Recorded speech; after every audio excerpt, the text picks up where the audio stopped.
एक समय की बात है। एक राज्य में एक प्रतापी राजा राज करता था।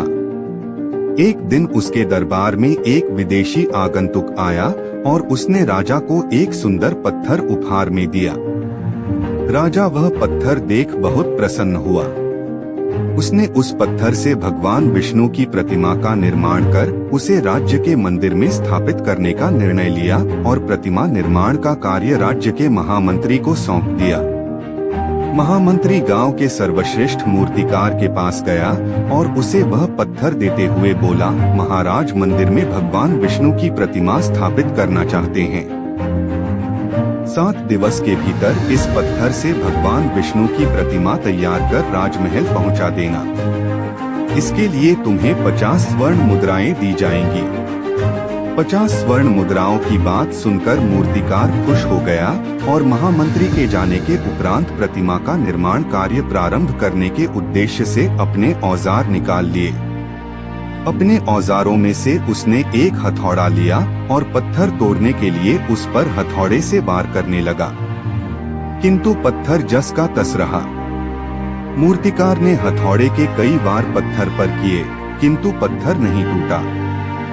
50 बार प्रयास करने के उपरांत मूर्तिकार ने अंतिम बार प्रयास करने के उद्देश्य से हथौड़ा उठाया, किंतु यह सोचकर हथौड़े पर प्रहार करने के पूर्व ही उसने हाथ खींच लिया कि जब 50 बार वार करने से पत्थर नहीं टूटा तो अब क्या टूटेगा। वह पत्थर लेकर वापस महामंत्री के पास गया और उसे यह कह वापस कर आया कि इस पत्थर को तोड़ना नामुमकिन है, इसलिए इससे भगवान विष्णु की प्रतिमा नहीं बन सकती।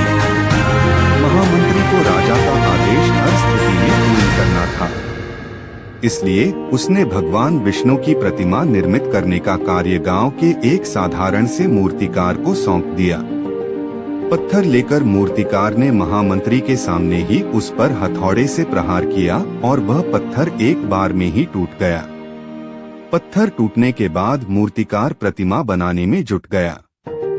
इधर महामंत्री सोचने लगा कि काश पहले मूर्तिकार ने एक अंतिम प्रयास और किया होता तो सफल हो गया होता और 50 स्वर्ण मुद्राओं का हकदार बनता। मित्रों, हम भी अपने जीवन में ऐसी परिस्थितियों से दो चार होते रहते हैं। कई बार किसी कार्य को करने के पूर्व या किसी समस्या के सामने आने पर उसका निराकरण करने के पूर्व ही हमारा आत्मविश्वास डगमगा जाता है और हम प्रयास किए बिना ही हार मान लेते हैं।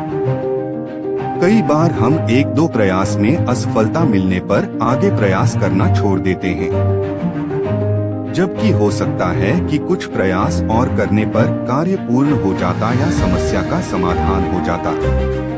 यदि जीवन में सफलता प्राप्त करनी है तो बार बार असफल होने पर भी तब तक प्रयास करना नहीं छोड़ना चाहिए जब तक सफलता नहीं मिल जाती।